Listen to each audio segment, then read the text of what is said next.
Is that okay? Is that enough light for you to read by? Because we're going to be looking at a few videos tonight on the how to do type things as opposed to role play. And hopefully they'll be really inspirational and help you to feel more confident in doing this stuff. I won't ask for feedback, seeing as I've already had some feedback. Just to say, though, when Andy said this is our last session, would have been really helpful to me is if you all said, "Oh." Yeah. I was kind of building up to that. Yeah, you tried twice, didn't you? Again. Yes. This is going to be our last session. Oh, thank you. I feel so much more confident now. I'm going to recap a couple of things and then, as I say, show some video clips at different ways of using restorative. Just this, going back to this foundational thing, that it is about the philosophy. If you get the philosophy and the values and the basic skills right, all your other practices will come in. You know what you're doing. You know, this is what your profession's all about. So embedding that philosophy and basic skills and values, you won't go wrong with this. I know I might have said it before, but in the restorative justice world of training, when people like myself started talking about restorative practices and making it a lot more easier and accessible, people were scared. They were saying, but if they get it wrong and they don't do it right, it could be a disaster. And I said, well, if we believe this is really, really the right way forward, you're saying that what they're already doing is a disaster, so this can only help, even if they only get a little bit of it. And that fear is gradually receding, I think, and more people are looking to do what you're doing. In fact, I had an email last week, from somebody I don't know. She's responsible for education in a lot of not secure children's homes, but schools where they focus on children with difficulties in West Sussex. And there are about 200 staff there. And she said, is there any way of doing training that's not the 4-day training that everybody would have to go on, but would be based around modules, say about an hour and an hour and a half? Is that possible? And I said, yeah, that's exactly where I'm at. So that idea is spreading. Just going back to, excuse me, this hierarchy of needs. Gosh, that was a bit of a delayed reaction from the tea, I think. This is quite useful for just think about the basic needs that people have. In level 1, the physical needs are things like food, water, warmth, rest. Why is that worth thinking about? Well, if you're working with people and they're going through a bit of difficulty and you're working with them, just be aware of that. Do they feel safe? Do they feel secure? Do they need water? Are they hungry? It's no good doing it if they're missing their lunch breaks, all that kind of thing. Oops, sorry. Too fast, wrong button again.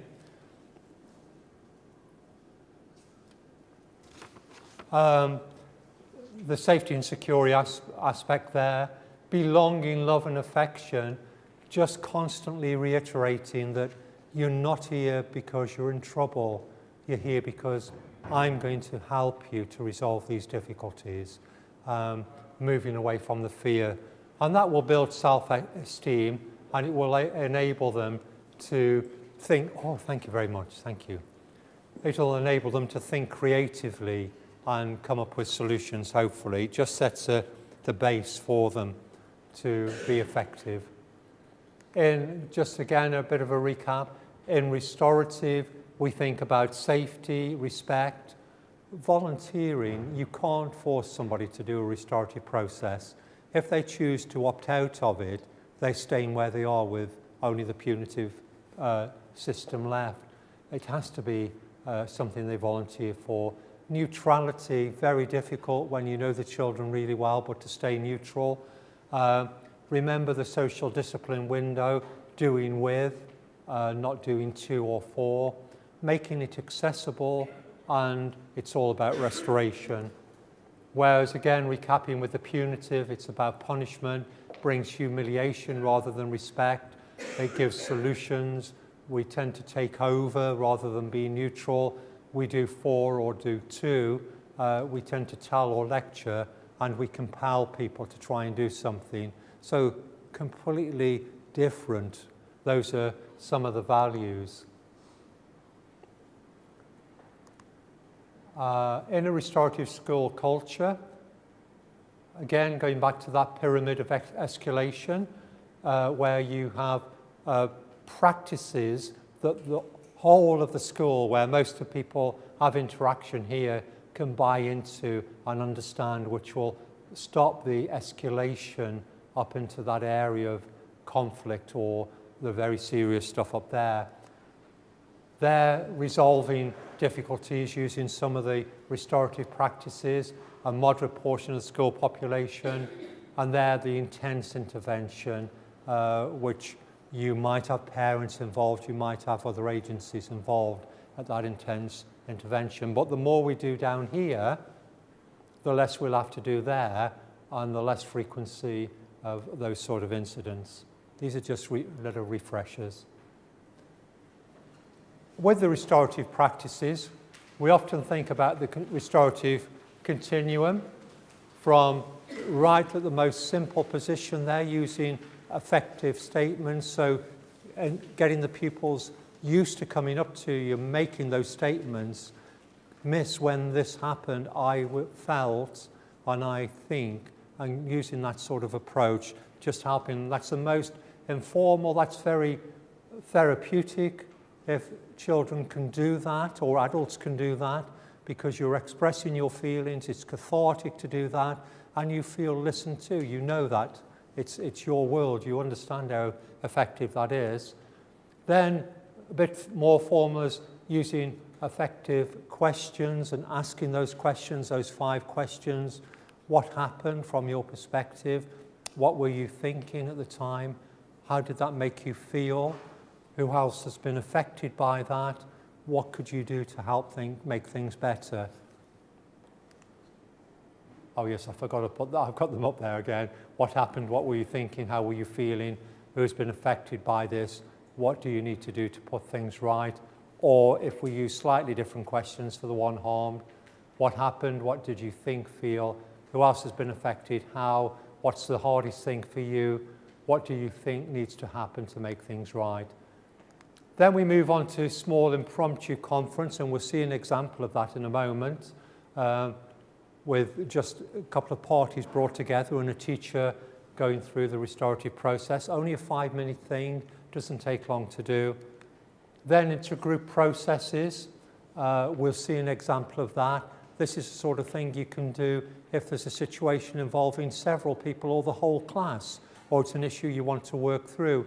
Also, it's incredibly useful to do this on a regular basis to get all of the class used to expressing their feelings in front of one another, and we'll see an example of that. And then the very formal conference for the very serious stuff. Are we okay so far on this? This is still just recapping, really. So this school-wide prevention practices, effective statements, questions, small impromptu conferences, reinforcing values, understanding the ripple effect. I'm going to show you, hopefully, a little clip now of that being used in a school down under in Australia.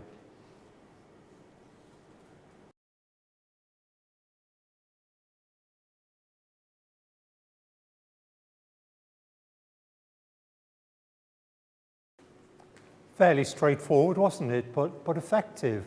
I mean, that to me seems a little problem. Somebody's telling other people you've got nits, but I could just imagine how that could escalate and how the conflict could build up. And, you know, Amy talking to her friends and the other guy talking to his, the parents hearing about it, phoning in the school, all that kind of thing.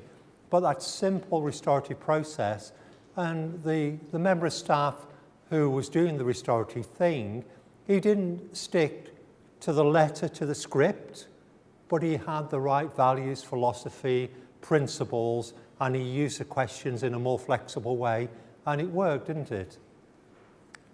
What else would you pick up from that? Anything, positive or negative? I think his body language was positive. right from the outset it was a problem that was going to be solved, and that was very clear.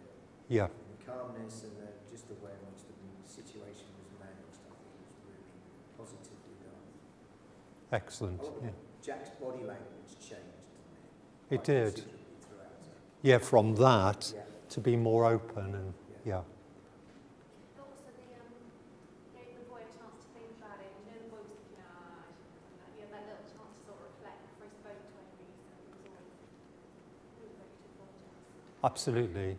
And he wasn't scared of, though he was using open questions, he wasn't scared to feed back and articulate back, was he, to the young boy and to Amy as well.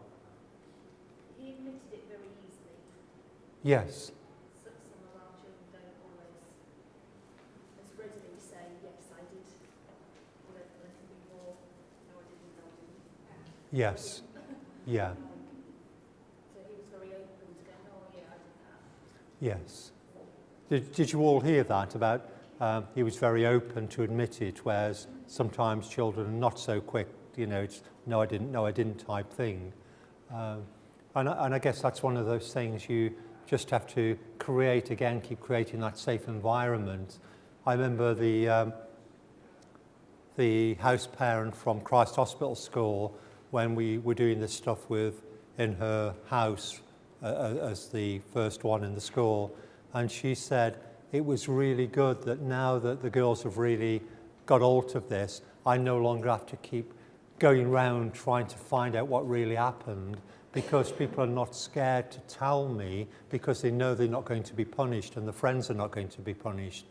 And eventually that culture, that message will get out to people. He was very clear, wasn't he, that he wasn't angry, he was there to help solve the problem. He made that very clear from the start.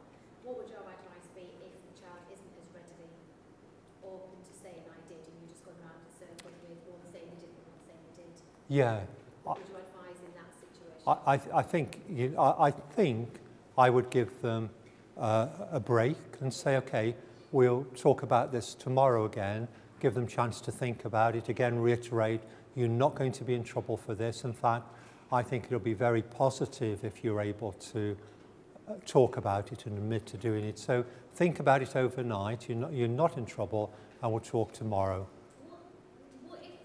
Because obviously there has to be behaviours for which children have consequences. Yes. So what if there was a situation where they've done something and there will be a consequence? Then how? Yeah.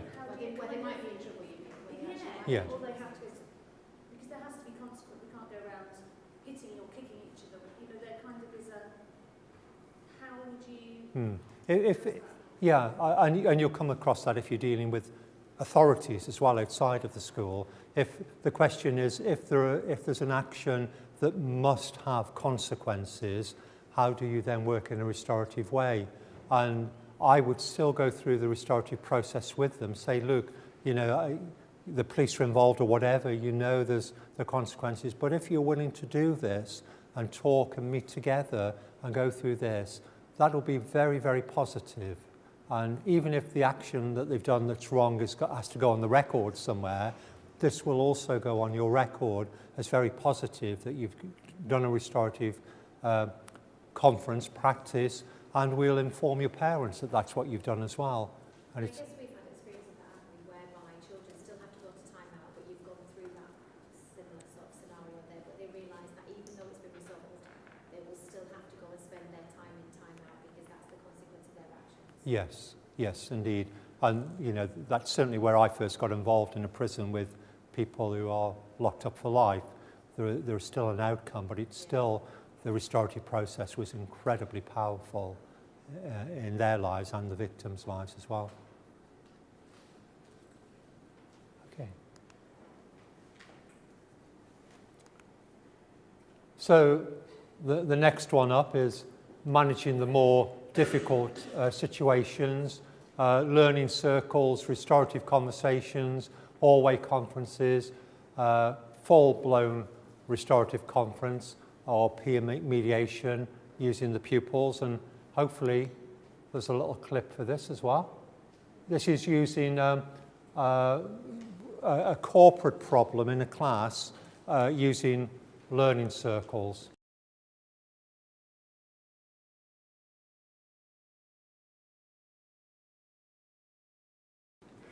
What did you pick up from that? Really interesting way of thought about that kind of problem to solve. Yeah, an interesting way of resolving that sort of problem without conflict. I thought it was reassuring that she was clearly trying to use iMessaging all the time. Yes. And how tough that is. Yes, yeah, absolutely, absolutely, yeah. Very empowering though, John. I mean, and as Vicky was saying, it's an interesting topic to explore, and it's the sort of topic where I think demonstrates really nicely how this can work, because that's one where you would just typically get a roasting, wouldn't you? You haven't done your homework. Yeah. End of. Why not? Whereas that was empowering, that was about ownership, and the message was really clear that this is your responsibility. How can I help you address that? And I like that. That's really powerful. Yeah. I just think I will question how effective that's going to be. Okay. Personally, I think there's far more, I get the point, but I just think there's far more effective ways of managing that. I know it's set up, but kind of, I think the level of conversation with however old those kids were, I'd be expecting far more engagement from kids from year 3 onwards in terms of their ability to communicate, and all the questions that she was asking were closed. So there was one open question about what solutions have we got. I don't know. I'll probably be looking at different. But yeah, in a real life situation, they don't come up because they have no passion about it. It's a little bit difficult in a setting, isn't it? Just the setup of the room, the circle, that kind of like opportunity for everybody to see everybody else, and the sense of openness that gives. There was nothing. I mean, I take the point about closed questions. That's about questioning technique, isn't it? But the session was an open session exploring a issue that needed resolving for the students' benefit. And some of those students are typical, aren't they, of year 9, 10, 11 students. The body language of Corey was just brilliant. That's what you get. I'm not buying into this, but he did. Yeah. And at certain points, you've got the level of engagement that you typically get from a year 11 student. I know I've had 2. I know exactly what you get from kids in year 11. Yeah. When you start to talk to them about things that they find challenging, which is about their responsibility. Absolutely. So I think the principle of that openness, the kind of teacher-led exploratory questioning, would work very effectively with a number of issues in that format. Yeah. Thank you. Although I'm not a teacher, the thing that I got was the little trap that was in there, which was very much, when you've done your homework, you give a number today, you give a 7. Next, every time you do homework, you write down a number. You have just got to look at the teacher when you hand your homework in and you say, this is a 9. You don't have to say anything more. So actually, that is what gets them to do better. Yeah. And the reality is that all schools that go down a restorative culture, one of the things they always talk about is this circle time, doing circle time, because there are other dynamics there for me, apart from the homework issue. There was a sense of peers together, corporately coming up with solutions rather than it being top-down from the person with power. So there was that peer influence that we're all buying in this together. There was the thing before they started, just going around and saying, how's your day feeling? That sense again of together people being open and honest about their feelings. That's only a small thing, but it really, really builds to develop this culture where people get used to expressing their feelings to other people. And then the bit at the end of let's close down with that, just going around the circle. I don't know if I've left it here, but I have a expanding ball type thing I might have left on the table last week. It's in my room, John. It's brilliant. Brilliant, excellent. If you were a smaller group, we would have modelled that all the way through this training, just to get used to doing that thing of just being open and expressing things in that group dynamic. So though the issue was homework there, if we just park the problem and look at what the benefits were from doing that. Really, really powerful. Can I just say, I think that the opening with the closed question, actually, those children could have felt very vulnerable in that situation. And I think the closed question was a way of actually just getting them to engage without feeling that they had to produce anything other than let's just get involved. Right. So I Right. think that was possibly a way of just getting them warmed up, if you like. Yeah. Would you say, John, as well, like the girl who was a 4, Yeah. obviously indicates something hasn't gone very well for them that day? Would you then advise that that was followed up? If it was me personally, I would just maybe say to her, some time away from everybody else. Yeah. Your 4 was an interesting number, tell me more about it. Yeah, absolutely, because it might have been something at home that happened and all that kind of thing. The also, that useful thing about having the talking implement that's passed round, not only does it stop people from interrupting, but with that awkwardness as well. That's why I've got that expanding ball. Even with adults, you give them that. And just having that in your hand to look at just gives you that sense of every eye's not looking at me, and just a little bit of a breather to think and about what you're going to say and something to focus on rather than having to make eye contact if you're feeling uncomfortable.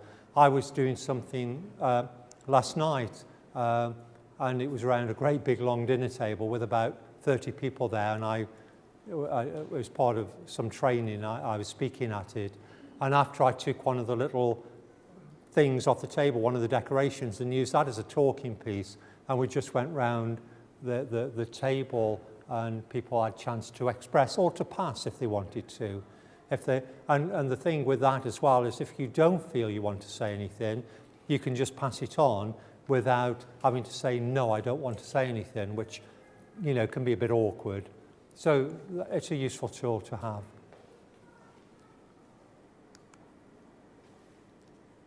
So intense intervention, when something's really difficult, that's where you would use a formal restorative conference. And again, I'm going to use an example of a video of the impact upon this. Again, it's with older children. I have got a few videos for very young children, but this one gives you a little bit more understanding of the impact it can have on somebody.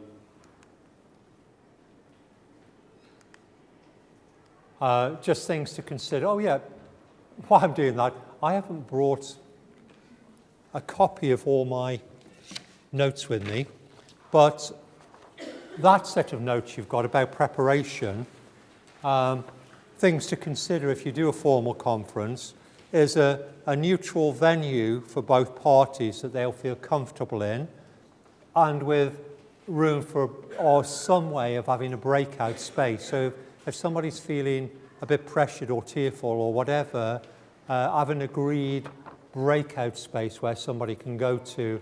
I did one in a school with one victim and eight perpetrators, and that was very difficult for the victim, even though there was a member of staff there to sit with them. And at a certain point, they needed breakout space, so we just stopped everything. There was a safe place for them to go where there'd be another member of staff. And at the right time, I brought them back in when they felt able. Place the chairs in circles so that everybody's equal and at the same height.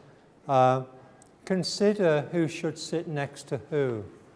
When you bring people in, if there are several people there, or even if there's only 2 people, you don't necessarily want the person who's caused harm to sit next to the person who feels they're a victim, because that can be very intimidating. So be in control of where people sit.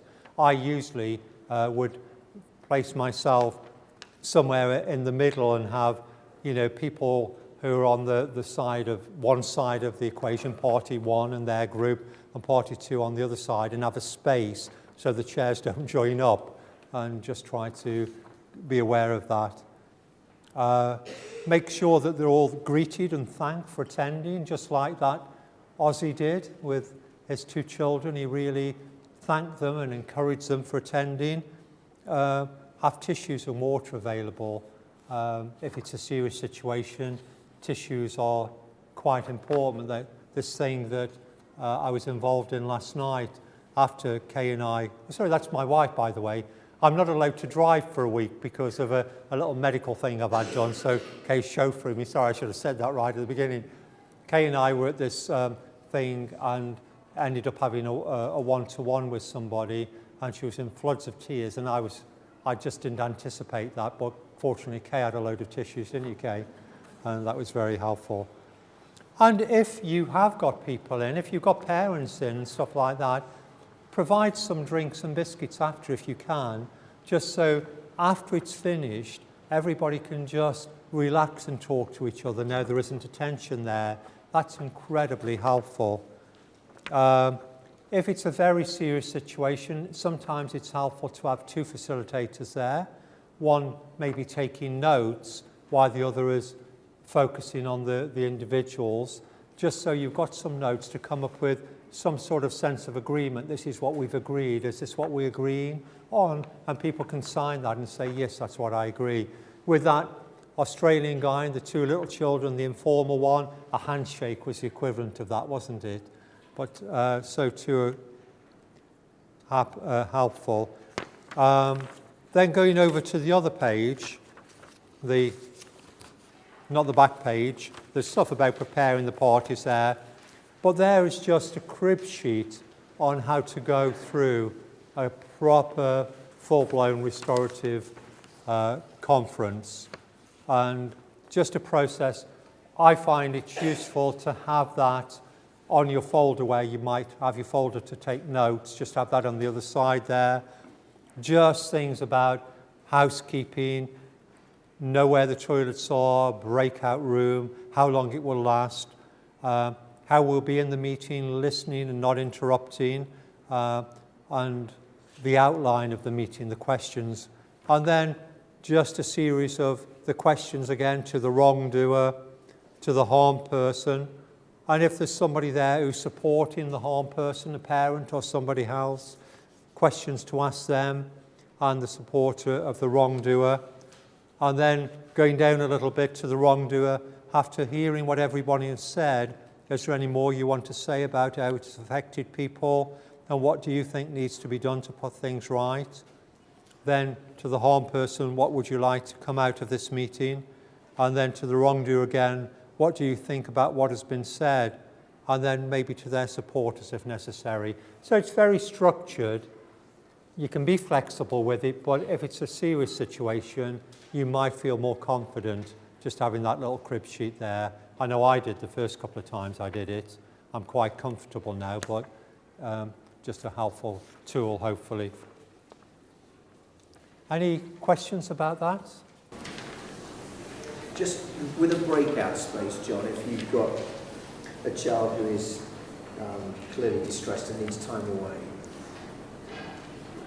presumably, does the restorative process then finish until they come back, or do you continue that conversation? No, it finishes until they come back. They would feel something is being discussed without them. Absolutely. And also that's where it's useful if there are two of you, if it's likely to go like that, one of you, the other facilitator, can escort that child to somewhere and sit with them maybe until they're ready to come back. But yeah, you certainly don't have any more conversations. And as a facilitator, you have to be quite on the ball with that, because the tendency is that people will still want to talk. Yeah. But hopefully you won't have too many of those. So facilitator skills, just some recommendations there, and then the process. This is done based around a real case situation, quite a bit of serious conflict between children, but it affected parents as well, and the police got involved.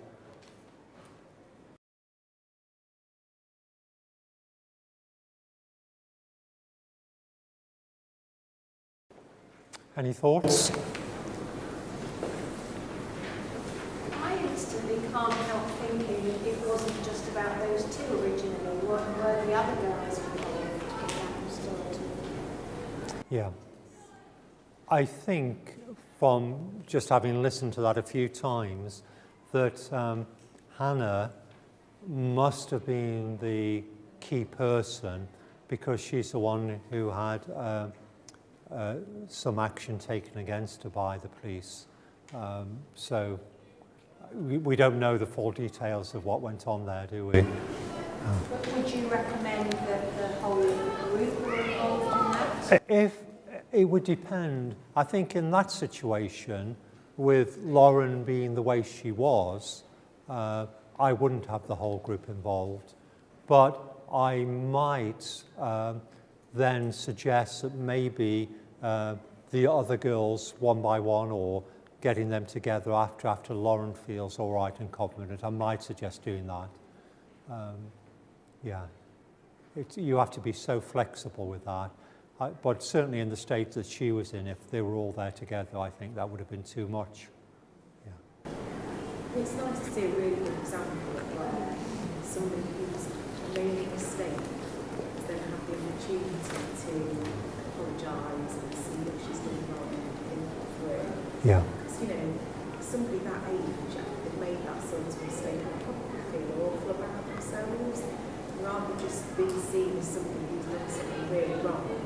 To then be seen as somebody who has apologised and realised and reflected on it. It's just a really good example of how that can be done. Yes. Because, you know, the chances are she'd never do something like that again. Exactly. She's suffered herself, hasn't she? Yes. She's had an opportunity to make amends, and then, you know, rather than dwelling on how she feels, she's had the opportunity to speak to the victim, and, you know, the chances are. Yeah, absolutely. I don't know if you could hear all that there, but very much about the benefit for Hannah, the girl who committed the offence or seems to have been the ringleader in that, how good it was for her to have that opportunity to do something positive, express how she felt and say she was sorry, and rather than living with that stigma of, you know, there's something on my record now, I'm the baddie and I can do nothing about that. Because certainly she wasn't going to meet with Lauren in the street or anywhere like that, was she? Well, also as well, both parties would just have been immersed in their own thoughts. Absolutely. rather than sharing it. That entrenched communication, nursing and rehearsing, yeah. And that allowed them to reverse and disperse it. Very much so.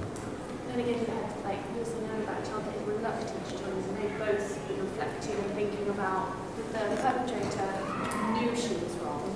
Yes. Because that was a good example of how it worked, but with other people, you can imagine being a lot harder to get them to that same point of kind of taking responsibility for their actions. I can imagine that anyone is as responsive. No. That again, that same thing that was mentioned earlier about not everybody. It was clear who the perpetrator was, and there was no denying that, so she has to own up to her responsibility. But very often, people won't do that. And very often, it's 6 of one and half a dozen of the other as well.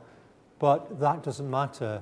It really doesn't matter if you can get them in a room together, having prepped them to talk about what happened from their perspective.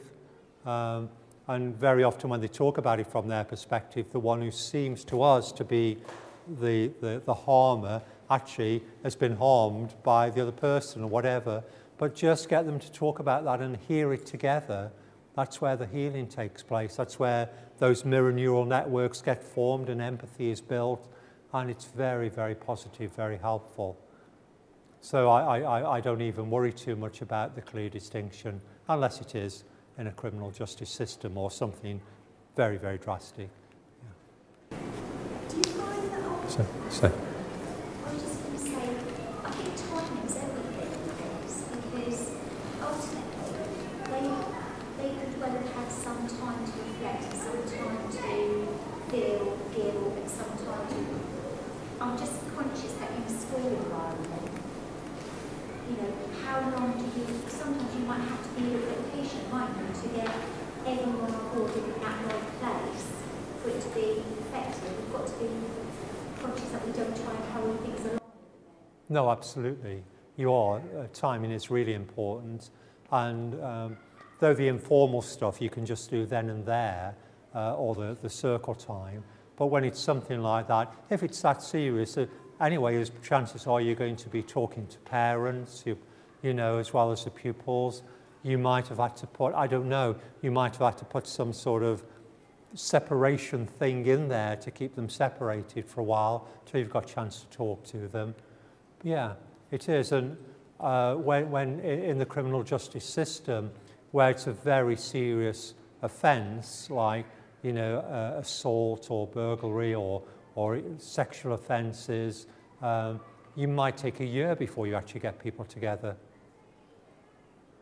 But it doesn't matter, just engaging with them and talking with them. What happened from your perspective? How did you think? Going through your questions, yeah. And then if you don't bring them together for another week or so, that's been really helpful. And there's also, we haven't covered this, I think I might have touched on it very briefly in one of the other sessions, there is a shuttle mediation thing as well. So if you've got some parties who are so, you know, hurt or angry with each other and you're not going to get them together, you can have them separately and do a shuttle thing. So you talk to one, what happened from your perspective, what you're thinking, what you're feeling, and you go over and repeat that to them. Can I just tell you what Joey said? This is what they were thinking, that's what they were feeling. And then you hear from them and you go back and speak to them. And sometimes with that shuttle mediation, certainly the charity I'm working with in Portsmouth, where they get a lot of that conflict, neighbourhood conflict type thing, sometimes they'll start out with shuttle, which is not the best way, but doing it, and then they'll reach a point after a couple of going to them and a couple going to them saying, would you now like to meet together? Okay, yes we would, because something's taken place there and they're able to come together. Do you think it's just having that voice when they feel they've been heard? It helps to get rid of that? Very cathartic. Yeah, very much so. But then that, again, going back to mirror neural networks, when those feelings are expressed to the other person, they hear them, those networks form in the brain which cause empathy. So I think Mum was key in that process, wasn't she? Yeah. That relationship between Lauren and Mum particularly was almost built on that restorative process itself. She clearly done a lot of work with Lauren around her feelings and emotions and kind of the events of that to bring her to a place to be able to open.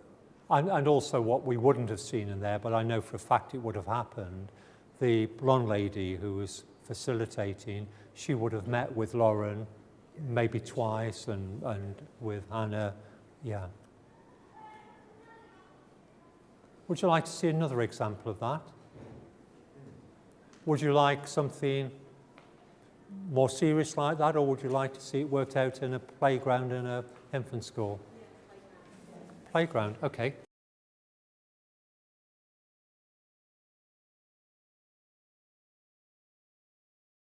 They're very, very simple, very informal, but the result for that head teacher, that they're having 4 or 5 fixed term exclusions, and I think she said earlier on, losing maybe 6 staff in the course of a year because of the behaviour of the children, and it's changing the school. It really, really works. Do you feel confident?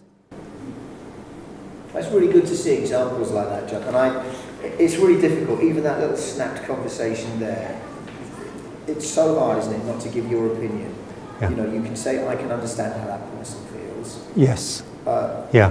Whereas the temptation is, and she did in the middle of this, she did. I think that. And that's not restorative. No. I can understand how that person is feeling is. So it is a difficult thing to grasp.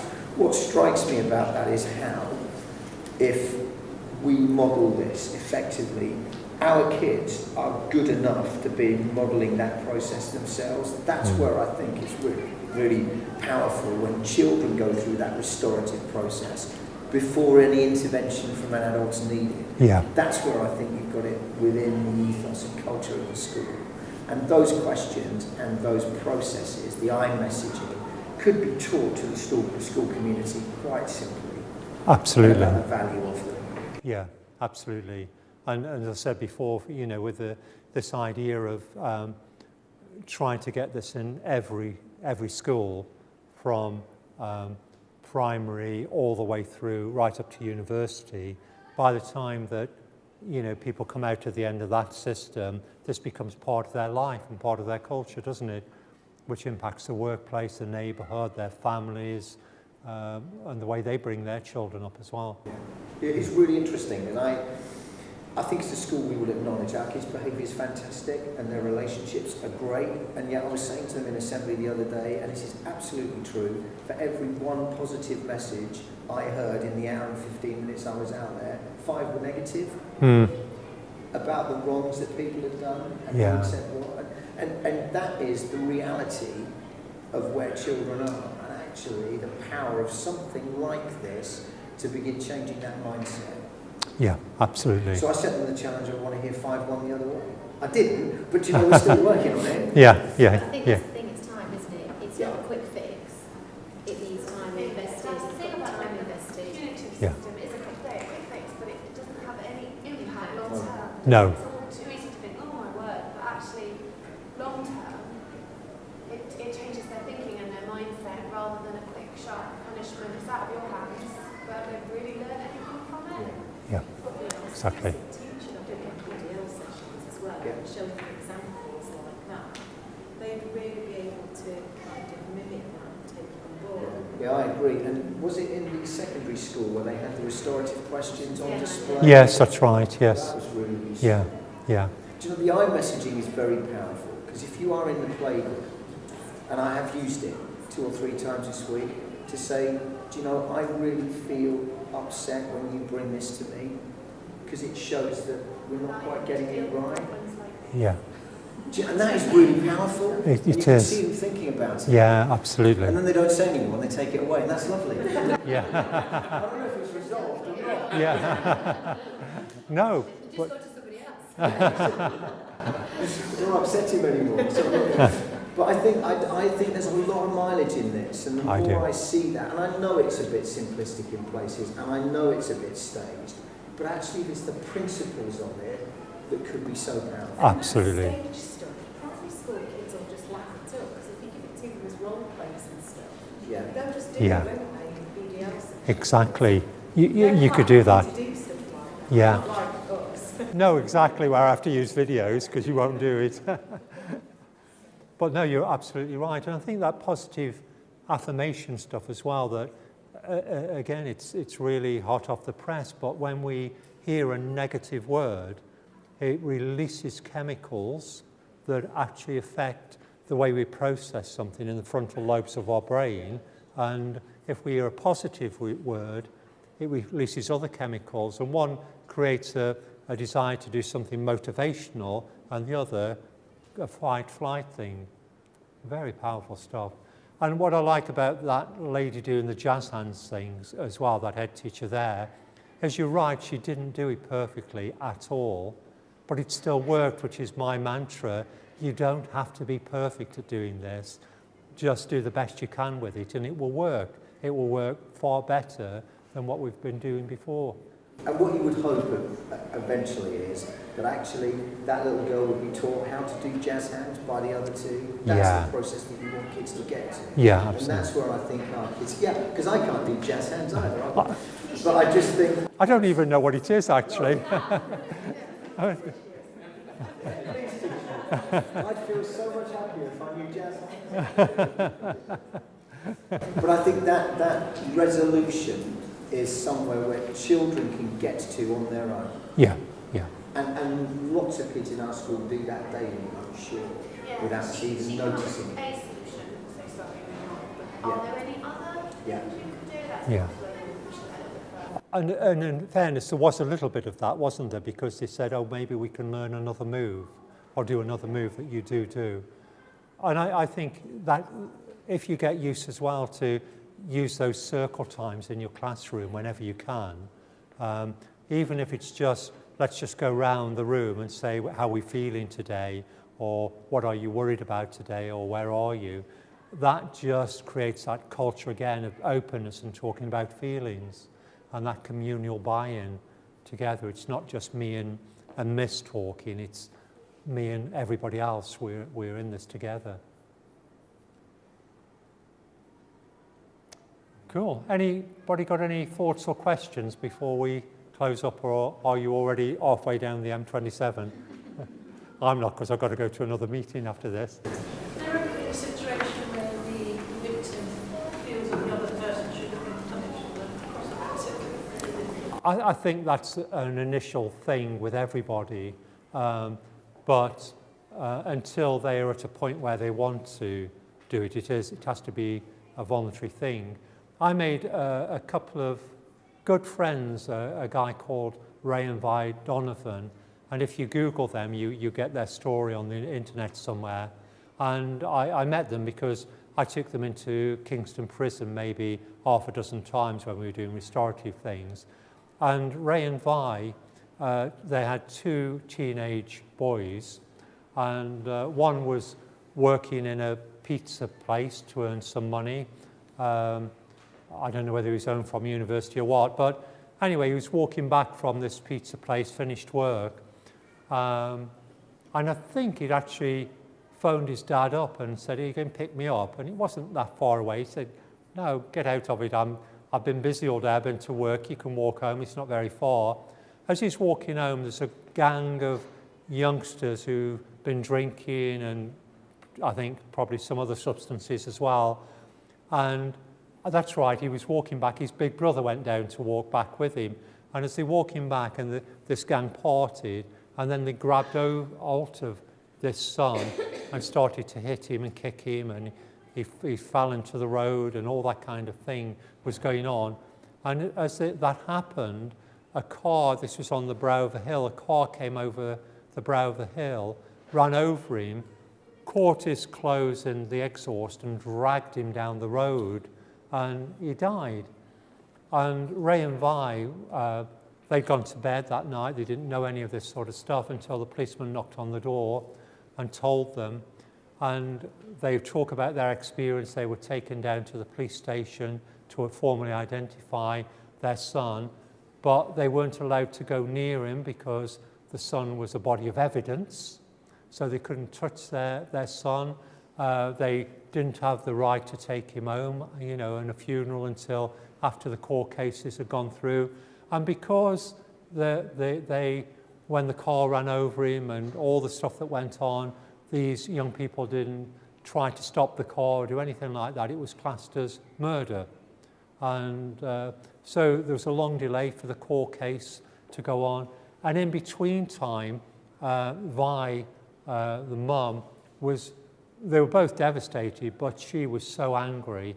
And he was trying to say, look, we can't let this control our lives, and that was making her more angry. And they don't talk about this on the video, but I know this is a fact, that they separated for a time. It was so bad. But eventually, after the 3 of the boys had been sentenced and they were imprisoned, eventually Vi and Ray got back together again, and Ray said, we can't let this eat away at our life. He'd heard about restorative justice. This is going back quite a few years when it was a relatively new thing. And eventually, they got to see one of the offenders in prison. It took a lot of doing before the offender was willing to face them as well. And they got to know this person. They made some sort of peace with that person. And over a period of time, they've met all 3 offenders in prison. One of them since come out. And when he came out, Vi and Ray met him and said, what do you want to do now with the rest of your life? Talked about his life. He said, one of the things I'd really like to do is visit your son's grave, which was a huge thing for Ray and Vi as well. But they did that, and he just broke down, and I've actually seen some of that. Anyway, he broke down, and they've kept a relationship with that guy. And then when the other 2 eventually came out, they did a similar thing with them. Now, Ray and Vi are advocates for restorative justice around the country. They work with the Home Office, all sorts of things like that. But the point is, initially, they didn't want to see them. They wanted their pound of flesh, definitely and understandably. But over time, they realized it was beneficial for them to go through the restorative process.